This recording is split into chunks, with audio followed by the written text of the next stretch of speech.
अस्सलाम वालेकुम। अमां ॾिसो पिया फास्ट न्यूज़ मां यहाँ साजिद कोराई। ख़बर शामिल कंदासीं मटियारी मां। मटियारी तालकी अस्पताल में पैरामेडिकल स्टाफ पारां मुतालबनि जी मञता लाइ एहतजाजी मुज़ाहिरो करे OPD जो बाइकाट। स्टाफ जे बाइकाट सबब इलाज ख़ातिर ईंदड़ मरीज़ सख़्त परेशान।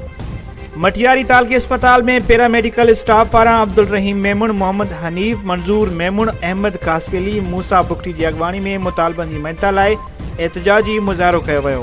उन मौक़े ते मुज़ाहिरो कंदड़ अॻवाननि ख़िताब कंदे चयो त असांजो सर्विस स्ट्रक्चर बहाल कयो वञे, 30% हेल्थ अलाउंस ॾेई रिकवरी लेटर वापसि कयो वञे। अॻवाननि चेतावनी ॾींदे चयो त जेकॾहिं असांजा जाइज़ मुतालबा पूरा न थिया त एहतजाज जो दाइरो वधायो वेंदो।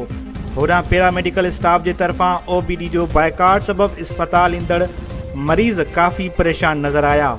उन मौक़े ते मरीज़नि जो चवणु हो त मुलाज़िम पंहिंजे हक़नि लाइ भली एहतजाज कनि, पर असांजे इलाज जी सहूलियत मुमकिन बणाई वञे।